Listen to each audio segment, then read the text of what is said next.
Okay, part 2. Proceed to 40. 40. Process directory.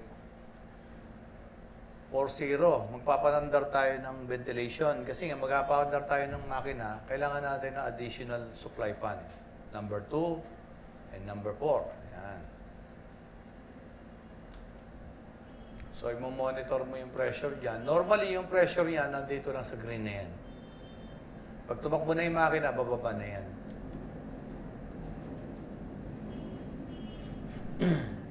So, proceed to 01. Process directory, 01 or seawater, di ba? So, pag chichikin mo yung linyada yan, mapapansin mo, ayan, seawater goes dito sa mga cooler na to. Freshwater cooler, number 1 and number 2. Steam condenser, DG. Kailangan medyo reviewin mo kung ano-ano, pati sa aircon, di ba yan? Alam mo yung kung ano yan. And mapapansin mo, ito rin, no? May emergency suction ito.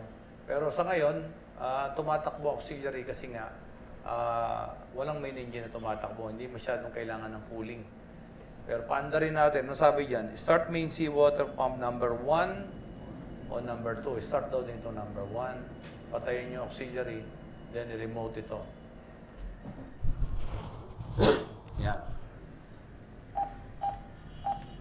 So, pag umalarma ay silence, then tingnan ko ano yung alarma. Ayan. Power chip, ibig sabihin niya yung automation ng pump. Engine room air pressure, dahil pina-under natin kanina to. Ayan. Ayan. Ayan, tumaas, di ba?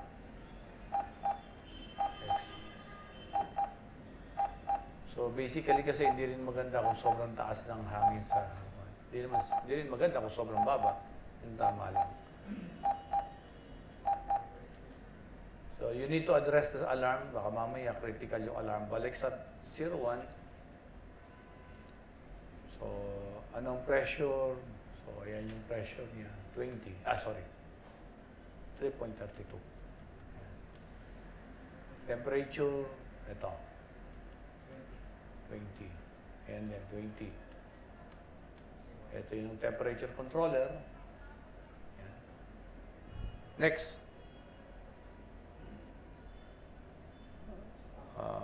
Stop auxiliary water pump. Pinatay na natin ito. Yung maliit na bomba. And then put to remote. Ni-remote na natin. Yan. Kaya natin nire-remote yan kasi para pumunta pa panel directory, pumunta ka rito. Ito yung controller ng lahat ng bomba. Ayun.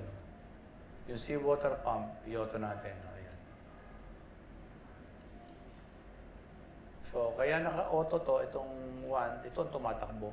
Ready siya, in-auto natin, tumatakbo yung 1, naka-standby yung 2. So, balik ako doon, 01, pwede kong pindutin yan, 01. Ayan. Yun. So, tumatakbo yung 1, naka-standby yung 2. In case na mamamatay ito, ito ngayon ang gagana para i-sustain yung pressure na to. Because the moment tumatakbo na yung makina natin, nawalan tayo ng pressure, mag-overheat, mamamatay lahat ng machine natin. Next.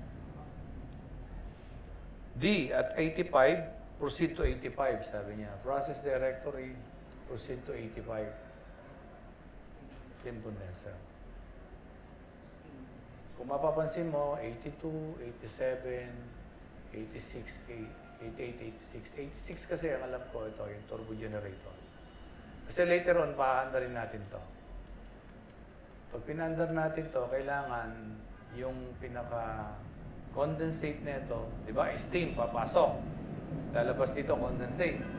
Pupunta yun sa condenser. Ayan, steam condenser. Para may ready natin to, kailangan natin paanda rin tong main condensate pump. Yung condensate na makukuha dito, ito ang bobomba. Paanda rin natin yan. So, kailangan din to naka-vacuum. Tulad yan, positive ang pressure. Para ma-vacuum, paanda rin yung vacuum pump. Siya ang ihigop ng hangin sa loob. So, kailangan din, para from steam, magiging condensate, may cooling kaya. Ayan yung cooling mo. Galing yan sa 01. Ayan o. Steam condenser. So, balik tayo doon, 85. Yan. Next. Yan ha, B sabi niya set to 20. Ayun no, set to 20. Paano mo ma-set yan? Pindutin mo lang. Pwede mo gawin 10, enter. O kaya naman, pwede mo gawin 20, enter. Huwag mo. Madam. Pag nag-program, kailangan mo. Pag-alter na mga parameters. So, letter D, start main low temp freshwater pump. Ayan. Ano yung sabi niya? Start,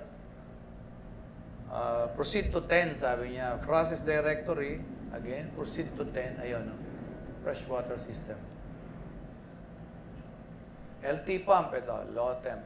Ayan, 1 and 2. Bakit siya tinawag na low temp? Kasi siya yung nagkukuling ng mga cooler.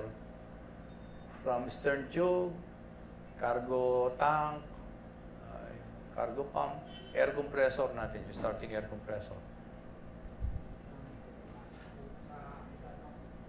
Main engine cam, yung cooler ng camshaft. Then low boil cooler, yan.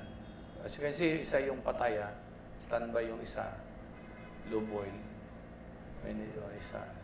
And then yung air cooler ng main engine. So, low temp kasi ito yung mababa lang ang temperature ng cooling nito, 32. Pag sinabi mo namang HT, ayan, HT. Siya yung diretso sa silindro ng makina. Ano yung ibig sabihin? Going back to, for example, ito. Ayan, dito siya, ayan. Ayan, sa jacket. Tama. Pasok sa jacket, labas sa taas. Ayan. Balik sa, ayan. Ayan, di ba? Pasok doon sa baba, labas sa taas. Then, with the system. So, using this simulator, makapagre-review ka talaga. Ang tanong lang talaga is, re-reviewin mo ba? Actually, nakapagtataka nga, ang tagal-tagal na may simulator, pero ang daming graduate. Not because, para sa akin, may problema yung mga estudyante. Maybe somehow yung simulator hindi na ipapagamit masyado. Kasi daw baka masira. But anyway, that is out of the con, Next. Paanda rin daw ito, no? Letter D. Paanda rin to. Number 1, low temp fresh water. And then, patayin yung isa. Yan. Off yung isa. Then, remote. Ganun din dito. Paanda rin yung 1. Patayin yung auxiliary. And then, i-remote. So, since naka-remote na, pwede kang bumalik sa panel directory again. Ayan, dito. I-acknowledge mo yung di ba? Ayan, LT, Acknowledge natin to. Naka-ready, ayan, ready, sabi niya. Acknowledge natin yan. So, tumatakbo lahat yung 1. Ayan. Auto mo yan. So, ganun lang.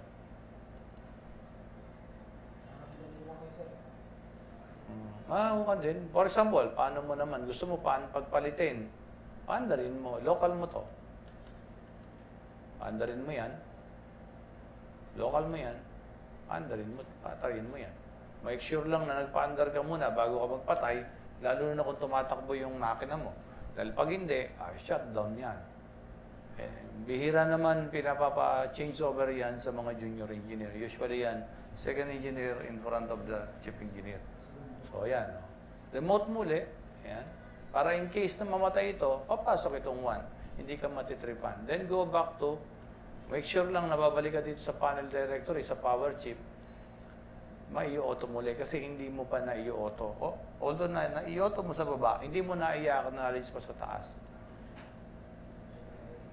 So, 2 na tumatakbo ngayon.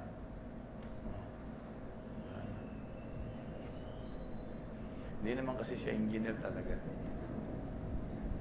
Okay, next. Nagawa na nga natin from G to M. Ayan, nagawa na natin yan. So, naka-auto na.